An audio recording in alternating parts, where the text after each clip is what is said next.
welcome back to another video. I have some really exciting news to share today with you. 3 pieces of news. First one is our pool is open and clean and working and it's warm out. Can you tell that I sat by the pool for 5 or 6 hours yesterday?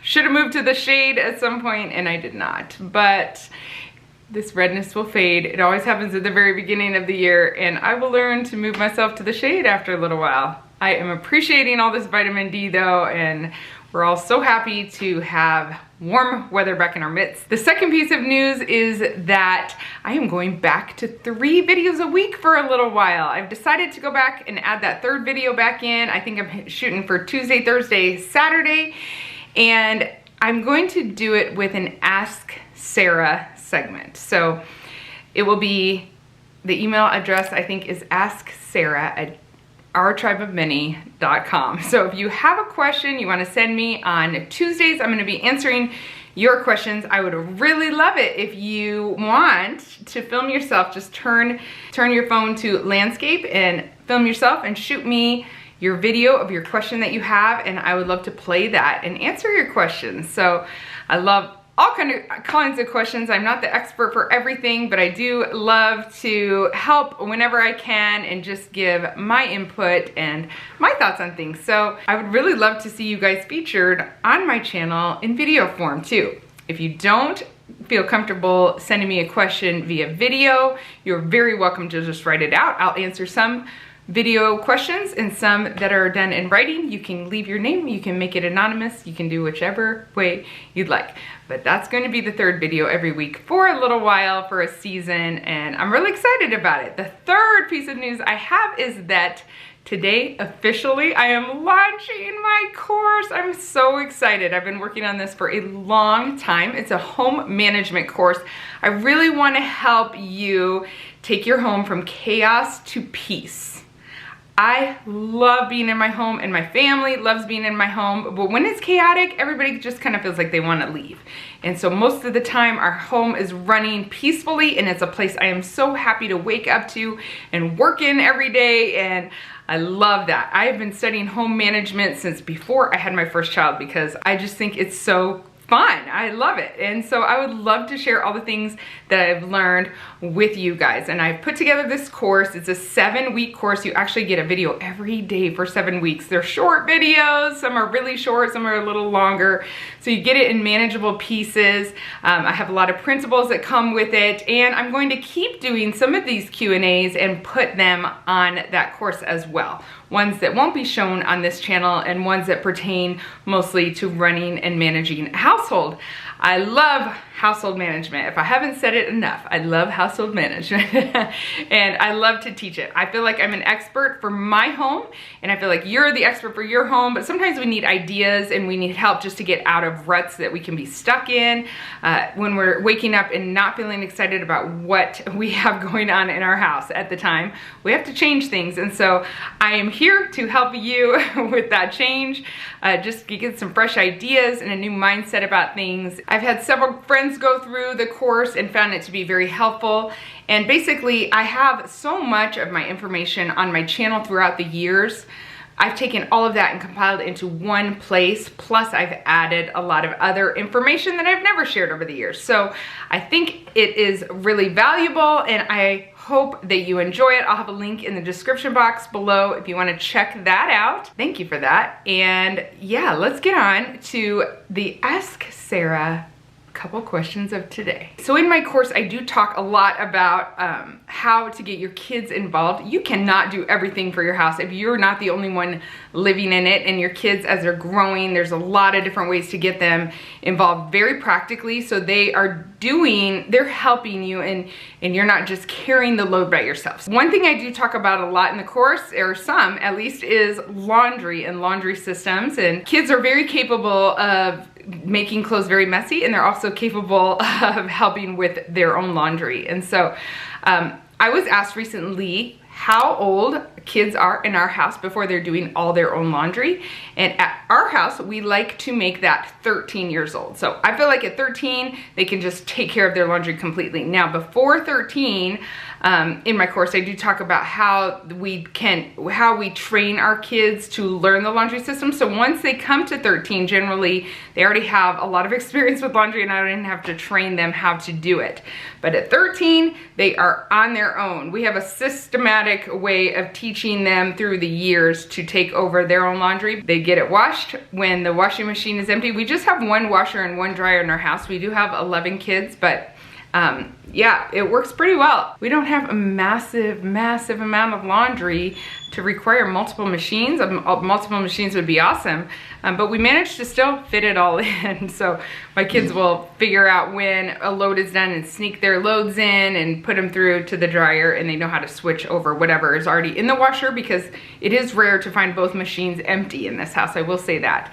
And so they work the system and get their own laundry through, and then they take care of it. They fold it or shove it in drawers. I don't really care. At 13, they're in charge of that. And if they want their clothes to look nice, they'll do more with them. And if they don't care, they won't.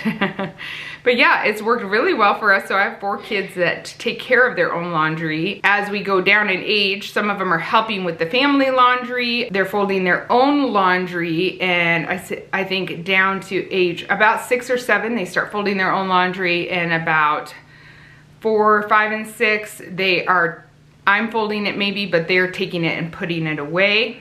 And so I'm only taking care of completely the laundry for my husband and I. Actually, my husband puts away his own laundry too, but I fold it for him.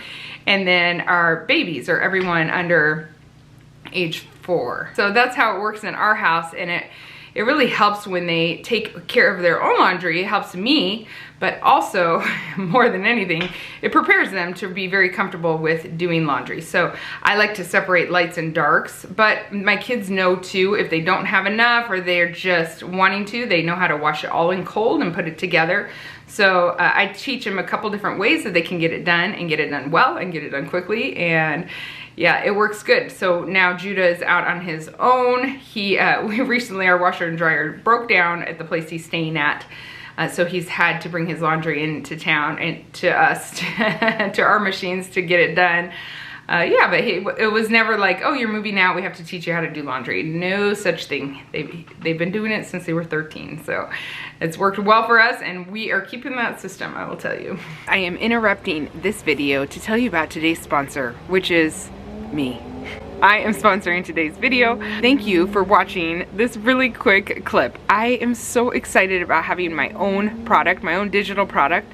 I have not done a lot of sponsorships or brand deals, as you probably have noticed over the years. I've always just wanted to have my own products that really, really help people, and I have a few of them in mind, and this is one of the biggest. I'm really excited about this course. It is not just a course that's going to tell you, here's how to manage your home, make your bed every morning, do this, this, and this, and everything will go great. I believe you could be the most disciplined person in the world, and maybe that will work for you, but sometimes you can't make your bed. Guess what? I don't even make my bed every single day.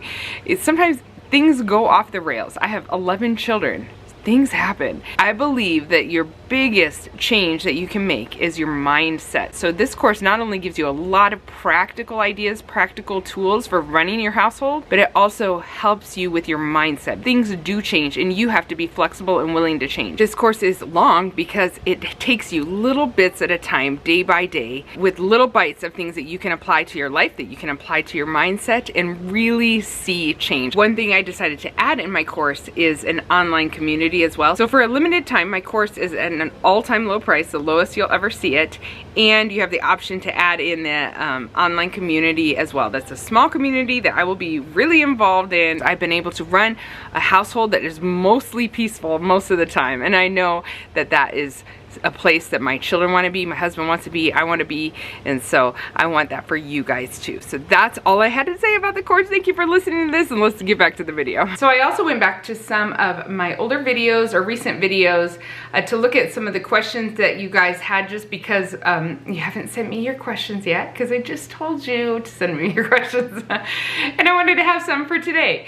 And on our electronics video, I had several people ask me about commercials. We talked about how we don't let our kids watch commercials, especially like when we're watching sporting events, anything we would do more live TV or that would have commercials on them.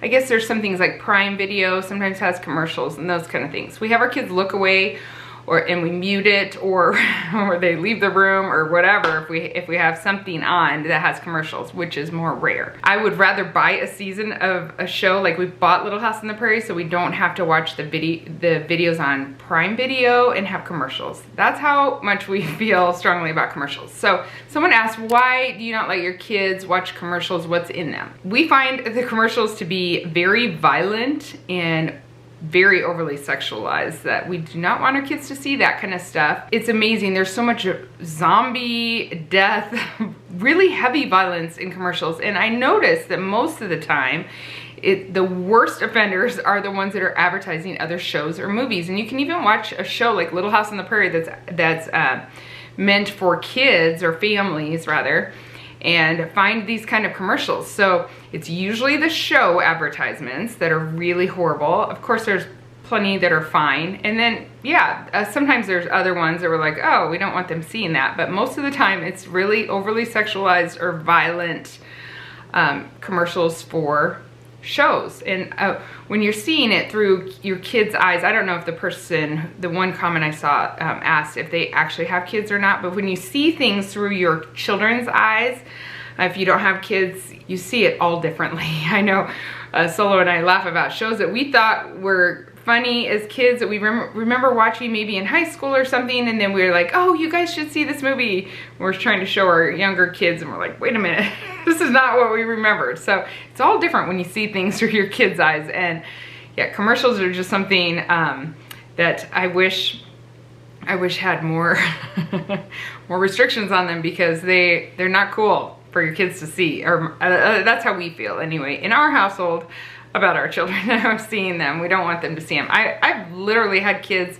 see something accidentally on a commercial and be like, have a nightmare that night. We don't want our kids exposed to junk like that. Another question on there was about exposing our own children to the internet, which was what, as in a lot of people know them on the internet. It's a very valid question when we're talking about electronics and the internet with children, is our kids are online. And it's something we thought hard and long about before we did it. We've done some very specific things, which we've talked about over the years, as we've come along with them online. For one thing, they do not read the comments. I know probably my oldest one does some, and maybe my oldest couple have seen some here and there, but for the most part, we just really do not encourage even the older ones to look at the comments. I know Judah can handle them fine. He's 19 and he's very self-assured, but imagine as you're growing, to see criticisms of yourself or your family can be very difficult when you are not quite sure of who you are yet. And so as you're growing and learning who you are and your identity and what all that means, you don't need to see strangers speaking badly about you or your family. We do get bad comments. It is impossible to have an audience, and by the way, and not have bad comments, no matter how nice and sweet and perfect you are. And we are not perfect by any means. And everybody does things differently. I know that, and most of you know that, but some people cannot handle when someone is different than them, and so they turn it into criticism.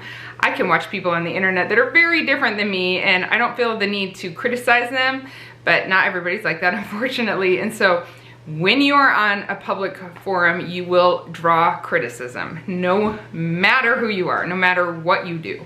And so Jesus drew a lot of criticism himself. So, I mean, who are we not to? I did not just compare us to Jesus. It sounds like it though. Also, you guys know our kids, like you know the basics of their personalities, but you don't really know their real life. If we were running to an emergency room with a child, we actually don't pick up the camera. We're not the kind of family vloggers, I think, that go into the drama of everything that's happening in our lives. When someone gets hurt or like seriously hurt or anything like that, we may tell you about it later, we may not. We're just not looking for drama. When we were in Kenya, for example, in this last trip, I don't know if we even talked about it, but Hope got very, very ill, and we ended up in the ER with her. We were getting medication. We had all kinds of tests done. She had a very high fever. She was lethargic. It was scary. We were on the coast. We were not even where any of our family lives, and it was really scary. It was an intense time. That would have made a great vlog, and there was not a chance in this world we were vlogging. So I feel like there's different ways to show your family. You guys see their personalities there, and like the surfacey, really. And you guys get to come along on some of the stuff we're doing, what we're doing. We have great kids. And people comment about that all the time, and that's true. They really are really great kids, and they're doing fun stuff. Some of them want to have platforms online one day, and it does set them up for that. We pay them. They're online, and we're making money online, so they get a percentage of what we make online. And so some of those things we've set up so they understand that it has been an income source for our family and a huge blessing, and so they're a part of it. And when they don't want to be a part of it, they are not a part of it. The other day, just a few weeks ago, Luka looked in the camera and told our editor, he looked at her and said, "Chris, please take that out." And so she did. And so we just have, we have a lot of stops. Like if you don't want that online, you won't have that online. We recently told our kids some very big news that we knew one of them especially would have a really hard time with, and we did not film that news because we wanted to make sure we didn't even have cameras on in case, because we just wanted to let that child have the privacy they needed to react the way they needed, you know? And so we're very, very careful about our kids not feeling exposed, like overexposed, you know, online, and we just do what we feel comfortable with, and we do what we feel comfortable with as we're moving along. So there might be a time we don't feel comfortable with them being online anymore, and then they will be off. But right now, everybody's cool with it. Everybody feels good about it, even the older ones, as they've gotten older and understood more what it means and what exposure they've had. They've been fine with it too. So yeah, it's a very interesting question. It's not for everybody. I really understand that. I really respect people who decide not to put their kids online at all. And I totally understand why they would decide that. At the same time, I think our family has been able to minister and be a blessing to a lot of people all around the world because we have chosen to show them, and our kids have been comfortable with it. So yeah, that's how we've come to the decision we've come to for now. And it's always a year by year, month by month kind of decision for us. And we've met a lot of amazing people. Like some of them have become real life friends, and the connections we've made through this, and even our kids have made, has been so cool. So there is good and bad with everything that we decide in this world with our kids as we're raising our kids. Anyway, I want to keep talking like this and have an ongoing conversation. I would love to do more Ask Sarah videos if you guys send me enough questions. So get your phone out, film yourself, or get to type in some questions for me, and I will be answering them on Tuesdays. Thank you guys for watching today. Thank you for being excited with me about my course. I've had a lot of people write me that are very excited for it to be released, and I am so excited because it has been 9 months. Oh, it's been a pregnancy in the making. It's been a pregnancy in the making, people, for real. It's not easy to launch something for the first time. I know it wouldn't be this hard a second time I did it, but it's just a lot of learning for me, and I have very little margins of time to learn things in. So I'm excited to birth this baby, let's say. And I'm also excited to see you guys more than twice a week. So thank you for being here and for being supportive. I really appreciate you guys. Thanks for subscribing to my channel. I say thanks for watching at the end of every video, and I truly mean it. So love you guys. Bye.